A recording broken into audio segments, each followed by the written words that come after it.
Okay, so hiking the English coast to coast route. So I'm going to begin by showing you some pretty pictures of things that I've saw along the way and talk about some of the people that I met. And also I'm going to give you some information so that if people want to do the coast to coast walk, they should be able to do it. So this is the outline of what I'm going to talk about. I'm going to do an introduction. We're then going to go through the first national park, which is the Lake District. I'm then going to talk about some of the logistics of hiking the coast to coast. Then I'm going to talk about the second national park, which is the Yorkshire Dales. Then I'm going to talk about equipment and navigation. And then we'll do the third national park, the North York Moors. And then I'm going to give a final summary. So first of all, who was Wainwright? Well, Wainwright is a guy in the self-portrait in the bottom right-hand corner. So he was an avid hiker. He was also an artist and a writer. And between 1955 and 1966, he published a series of 7 guidebooks which covered all 214 hills of the English Lake District. He wrote them out by hand and he illustrated them with his own sketches. When he'd finished that in 1968, he wrote a guide to the Pennine Way, which is a long distance north to south hiking trail. And then he decided that as there's a north-north-south hiking trail, there should be a west to east hiking trail. And in 1973, he published a coast to coast walk, detailing a walk from St. Bees Head on the west coast to Robin Hood's Bay on the east coast. So this is the book that he wrote. So it's important to realize that Wainwright's coast to coast walk is entirely the invention of one person, Alfred Wainwright. There were no committees, there was no organization, and he received no government support. Also, there were no new paths created to make the walk. What Wainwright did was What Wainwright did was he stitched together an existing series of paths, bridleways, cart tracks, and minor roads to create a route. There have been some changes from time to time because of rights of way issues, and there are some areas where there are options to either avoid high peaks or to take in high peaks that aren't on the main route.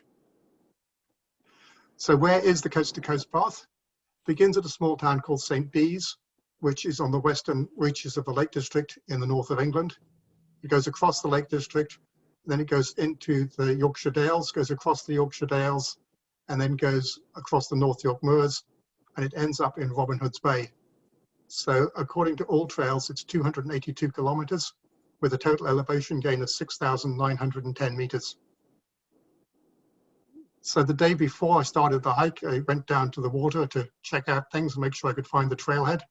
So there's a big notice at the trailhead, and it includes this little map showing you exactly what the contours are like all the way along the route.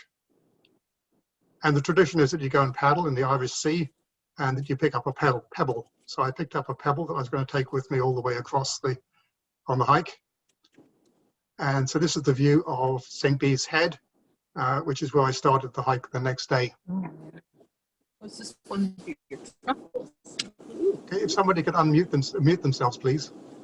So this is the beginning of the path, and so it begins with a nice, fairly level path with some nice views out to the ocean, and you can just see a lighthouse in the distance. And so it continues that way for about an hour or so. And then you head inland and you go over this small hill called Flat Fell.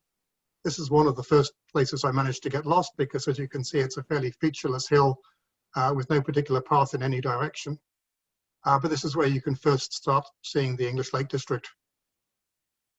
So that evening I was in Ennerdale and stayed at the Shepherd's Rest, which is a nice pub, had a nice beer, a nice dinner, a nice sleep. And in the morning, went out onto a walk around the north end of Ennerdale Water. And at this stage, I'd met up with an Australian mother and daughter team. And so I hiked with them along the shores of the lake. And at the end of the lake, you come out into a nice wooded path, and that was very pretty and very scenic. And a sensible person would just continue along this path down in the valley. But there was an option to start bagging some Lake District summits. And so Robin and her daughter were game to do that. So we found a very small path that went off to one side, completely unmarked. And we headed up to a hill called Red Pike. And so this is Robin and her daughter on their first Lake District summit. And that was well worth doing because there were some nice views. And you could look down to Buttermere in the distance. And then from there was a nice hike along the ridge to a hill called High Stile. And after that, I felt a little bit guilty because this was the next stage of the path, and this is why I parted company with them, because my route is simply just to go down the side of the hill and into the valley to a youth hostel. What they had to do was go across the next hill, which is called Haystacks. And Haystacks is Wainwright's favorite hill. And in fact, his ashes are scattered on the top of that hill. And then they had to go down the other side of that hill, over the next hill, and off to the end of the screen to Rosthwaite, where they were spending the night. So I was just wandered down the valley. By this time, it was about 4 o'clock. We'd been hiking for 7 hours. And turned up at this youth hostel, which is like the only habitation in this valley. And so about 5 o'clock, 2 wardens arrived by a Land Rover to check us in. And one of them asked me if I could help start the generator. And I thought, I don't know anything about starting a generator. But what I had to do was throw a stick for the dog to distract the dog so that the warden could get on with starting the generator. And after she'd done that, they cooked us dinner and they served us alcohol until about 8 o'clock at night. Then they called last orders, got in their Land Rover and drove home. In the morning, they came back, served us a cooked breakfast and sent us on our way. So that was really cool. We had this whole place to ourselves and the whole valley to ourselves for the night, about 6 people. So the next day I was concerned because the guidebook made it sound like it was going to be difficult to find the route. That you go up onto this high fell and they gave directions that sounded incredibly complicated, but when I got there, it was actually easy. There's beautiful views of 2 lakes, Buttermere and Crummock Water. So a classic riddle is how many lakes are there in the English Lake District? And the answer is there's only one, there's Bassenthwaite Lake. Every other body of water is called something different, and it's not called a lake, it's a mere, it's a tarn, it's a water. So from there I walked past the Honister slate quarries and came down into this pretty little valley in Rosthwaite. But on this hike you don't spend too much time up in the valleys, you end up going back up into the hills. And so I was walking up a little stream called Greenup Gill. So that was a nice walk. And then I came across this memorial. So this was a bit chilling. This was a group of hikers out from Manchester University in 1939. And they got lost because there was supposed to be a bridge across the stream. And the bridge had actually been washed away in a storm 4 years ago. And one of the party ended up dying of hypothermia at this spot. So that gave me a little bit of pause, particularly when I got up to here. This is Greenup Edge. And I got rather lost up here on this sort of featureless bit of moorland. And I managed to fall into a peat bog up to my knees and got kind of cold and wet. And eventually, with the help of my GPS, I was very glad to find this cairn. And you can also see the remains of an old fence. And I stopped there and dried out my socks. And here I met up with a friend called Francis, who was going to hike with me for the next few days. And so this is the view from there. So the original plan was we were just going to walk down to the valley to Grasmere, which is in the distance. But it was such a beautiful day and we had some energy. So we decided to walk along the left of the frame, along various hills, ending up at a place called Helm Crag. And from there, this almost looks like a drone shot, but this is the view from Helm Crag, looking out into the valley and looking to Grasmere in the distance. So there we met up with Francis's wife, Beth, and this was a rest day, so obviously I went for a walk. We went along Vidal Water, following the Coffin Path, and then we went to Wordsworth's cottage and wandered around the gardens and had a very nice day there. So that was a relaxing day. Then at the end of that day, Beth went home and Francis and I continued walking. So the next hike, we're going up in the middle of this picture. It's called Tungill. And at the top of Tungill, you get this view looking back down to Grasmere. That was very pretty. And here we get out to a thing called Grisedale Tarn. So as you can see, it was a beautiful day. I was wearing shorts and a t-shirt. I have a little bit of arthritis in my knee, so I was wearing a bandage on my knee just for precaution because I knew it was going to be a long day of hiking. And so from Grisedale Tarn, there's 3 options. So this is looking back at Grisedale Tarn from one of the options. The red arrow shows you the way to Helvellyn, and you can go over Helvellyn and Striding Edge. And that's a great way to go. But it's we'd already done that before, and so we decided not to do that. The second way to go is down through the valley. And that's an easy way to go. And the third way to go is what we did do, which is St. Sunday Crag. And this is a ridge walk that I'd wanted to do for a long time. And so it's a spectacular ridge with beautiful views in either direction. It was actually quite windy at the time, but nevertheless, it was a beautiful walk. And at the end of the walk, you have this view over Lake Ullswater. And then from there, you go down and you head off to the right, and you end up in Patterdale. So this is one of my favorite pubs on the walk, the White Lion in Patterdale. So the bar itself is crowded. It's full of people with backpacks and stuff. So a lot of people would take their drinks and they'd walk across the road, and there's a beer garden on the other side of the road, and they would have drinks there. So the next day we had a long day. It was about 21 miles, about 32 kilometers. And we're going to go over Kidsty Pike, which is, hang on a second, 2,560 feet high. It's the tallest hill on the coast-to-coast walk. And the weather wasn't really great. You can see it's a bit misty here and a bit rainy. That's the summit of Kidsty Pike in the distance. By the time we got there, it was full-on hailstorm. It was cold and wet. And so we were very glad to start heading down. And so there's a steep trail that takes you down to Haweswater Reservoir.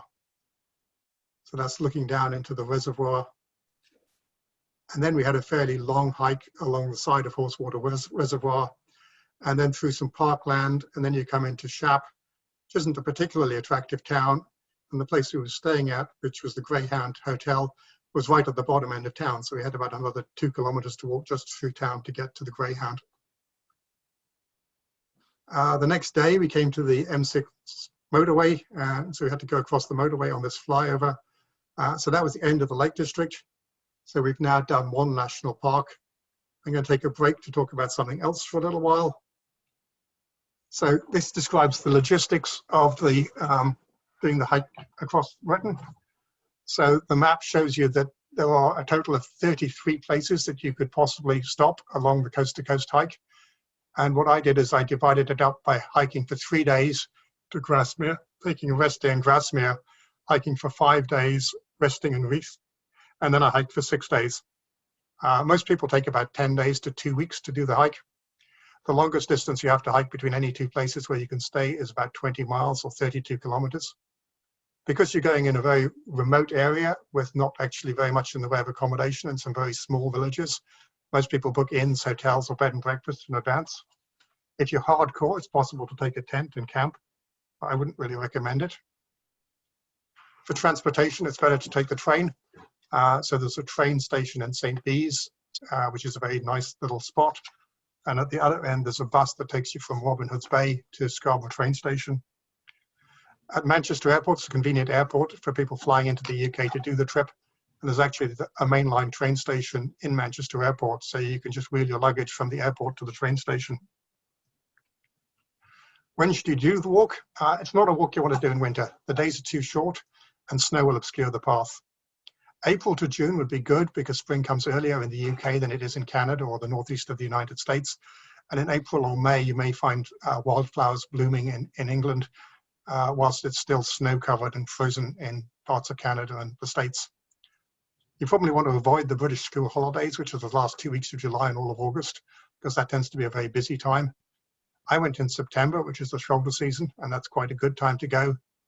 I considered going October. By October, it's getting cold and the days are getting shorter. There'll be times when you'd be worried about doing the whole hike in daylight. Whenever you go, you have to expect some rainy weather because it's hilly and it's England.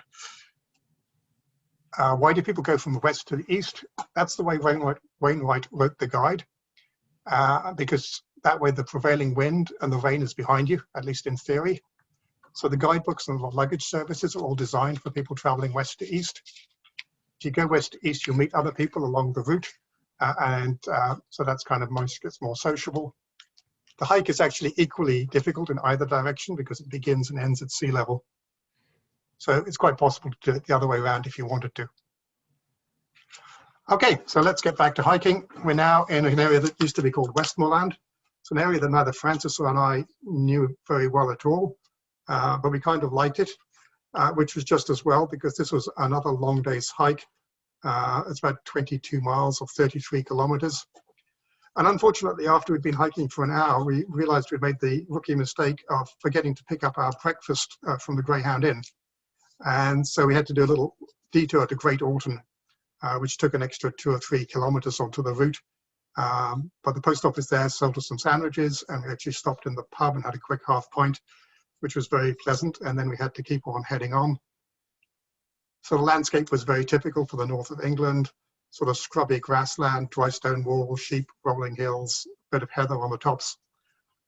So it was very nice walking, not too hard. And we ended up in Kirby Stephen, and we stayed at this bed and breakfast, which was very pleasant. Kirby Stephen has a nice range of restaurants, so we went out for an Indian meal and had a few drinks. And then at breakfast, we found out the 2 Australian women were actually in the same place, and so they had breakfast with us. And then we headed off again. So the next section is notoriously wet and boggy, and to make sure of that, it was a misty, rainy day as we did it. And so this is a thing called the 9 standard rig. Don't think anyone knows why these exist, but they're a selection of really large stone cairns, more or less in the middle of nowhere. So they're quite a landmark. But from there, the conditions get even boggier, to the extent that they actually have 3 different routes. And depending on the season, they ask you to travel in different directions at different times of the year. You can see in some places they put down a nice paving slabs to keep you off the mud, but that doesn't go everywhere. So this is one point where if you're hiking by yourself, it might get a little scary and you might think that you are completely lost because there's no sign of any path here anywhere at all. But this was actually quite fun because there were about 6 of us and we'd all stand on a dry spot and we'd look to see if we could find a way between all the streams and the bog.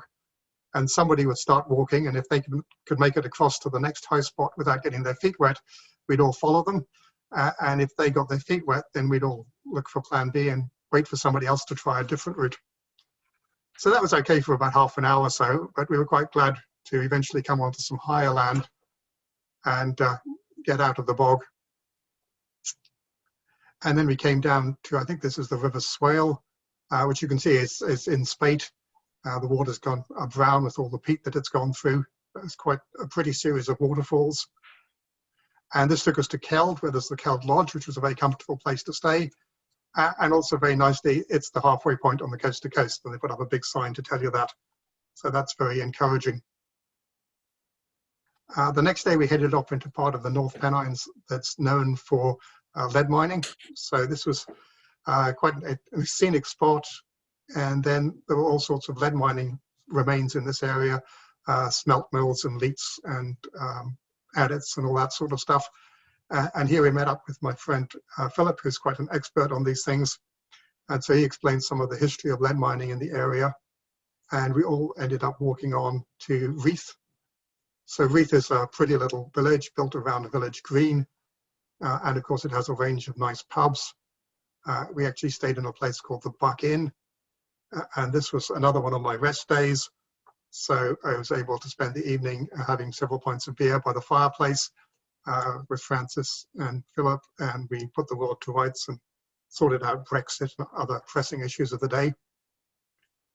The next day, my friend Ben came down in his half-timbered Morris from Concert, and we went out for a walk with him because, to be honest, in Reeth there isn't very much else to do.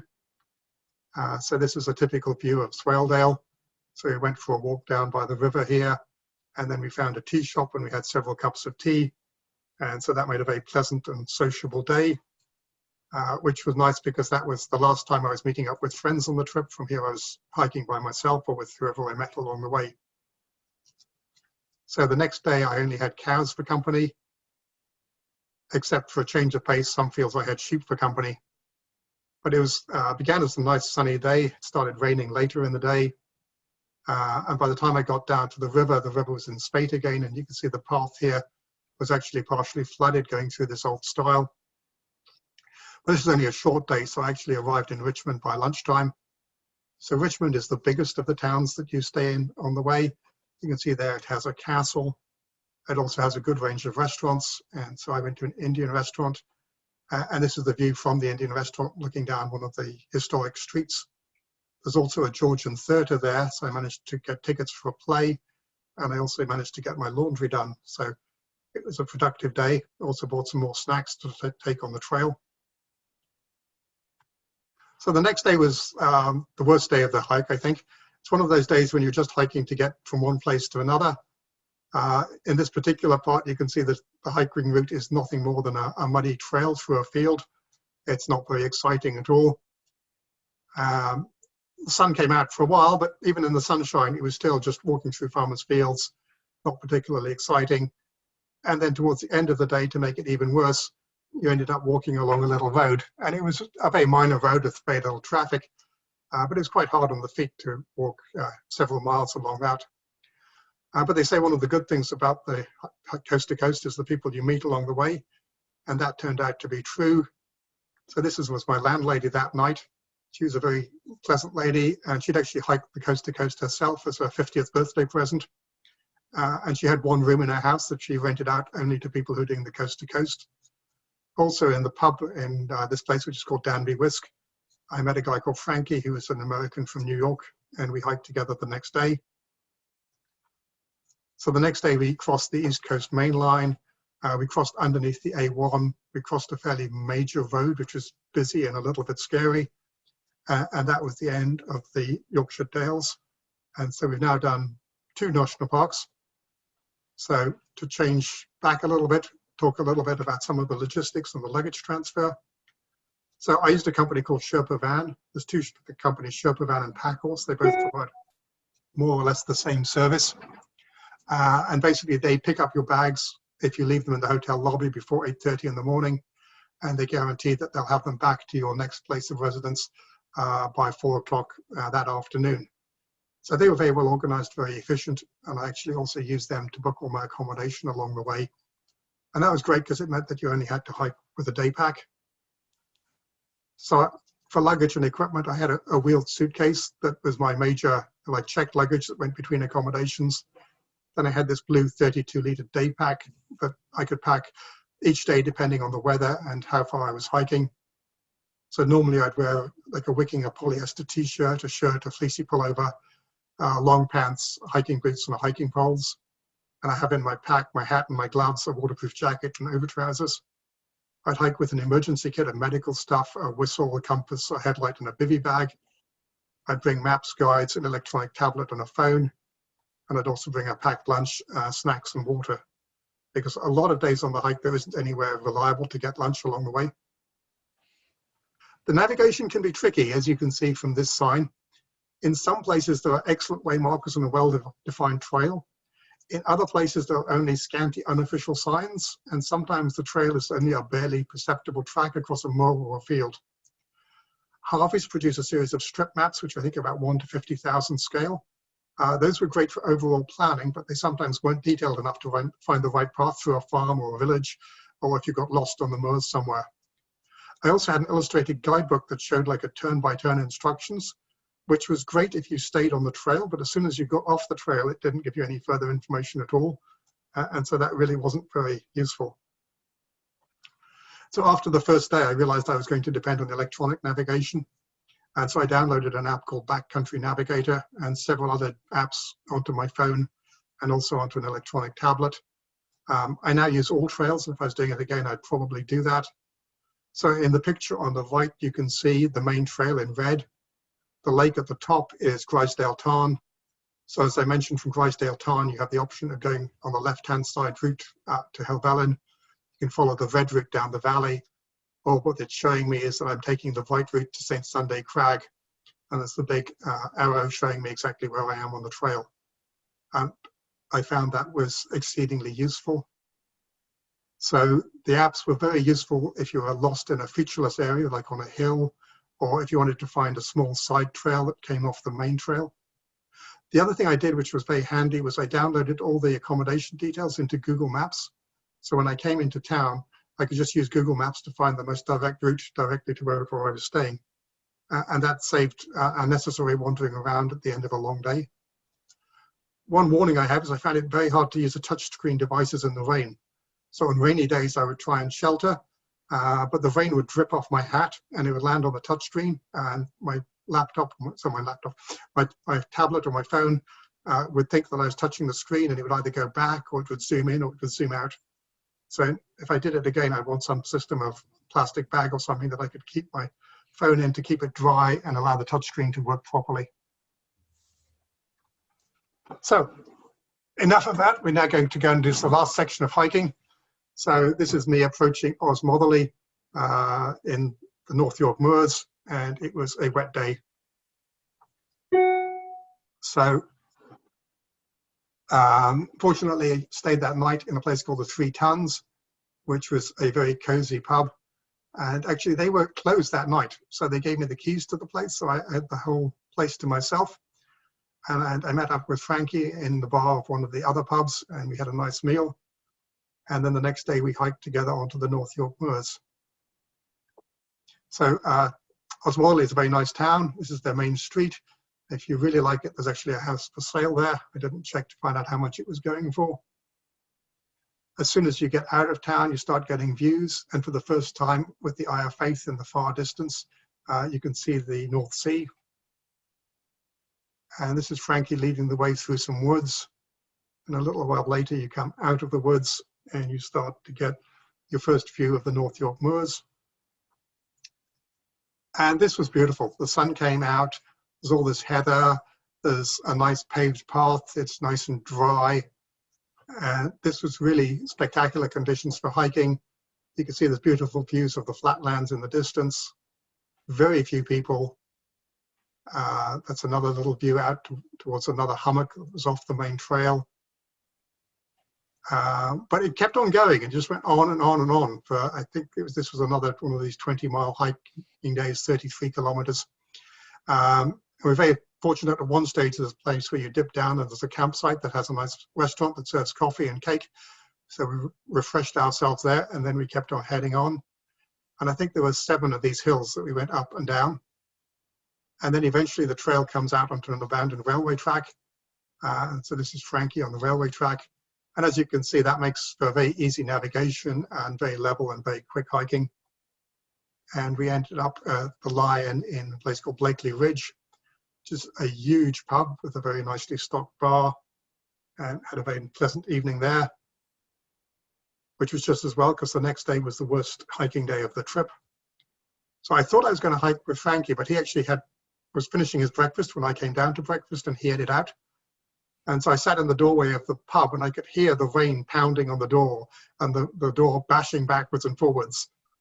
And I went out, and there was about a 2-hour hike along this abandoned cart track. And there was hardly any visibility, and there's hardly anybody around. And it was cold, and there was driving rain. And I actually sort of thought for myself, is this actually safe? Is this a sensible thing to do?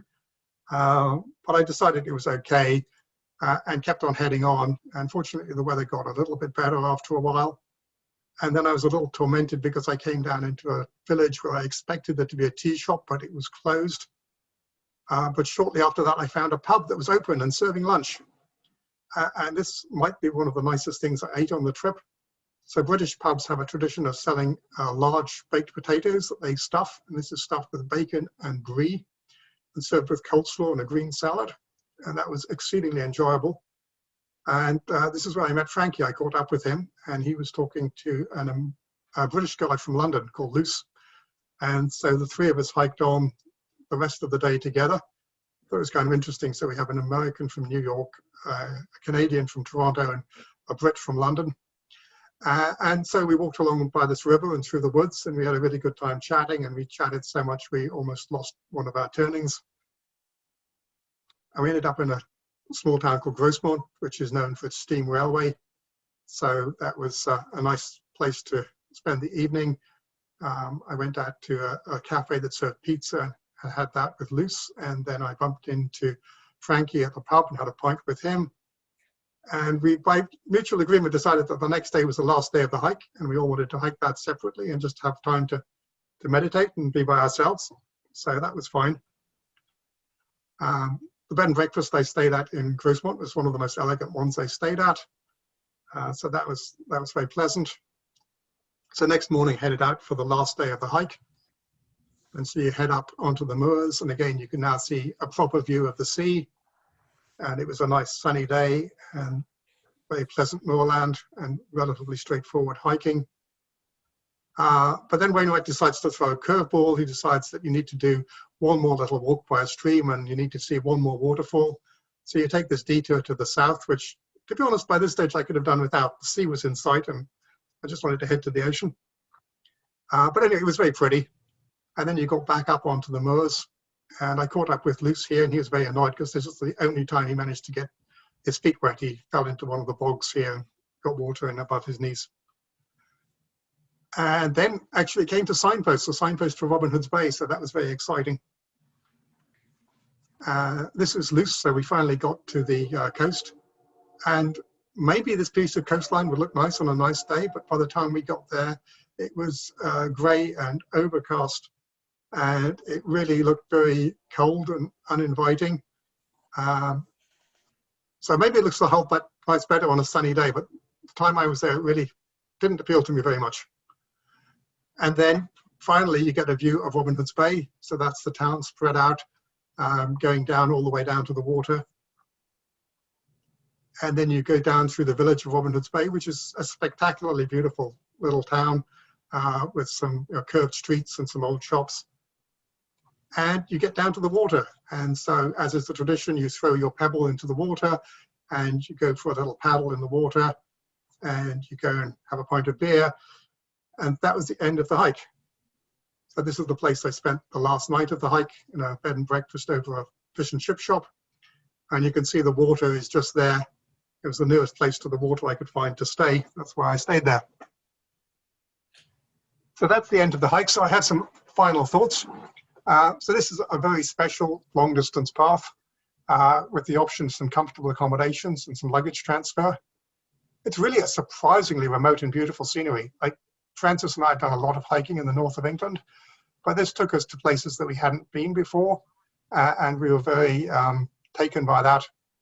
Often you park at the bottom of a hill, you walk up the hill, you do a little loop, you come down, whereas this was taking us into the sort of space between the hills.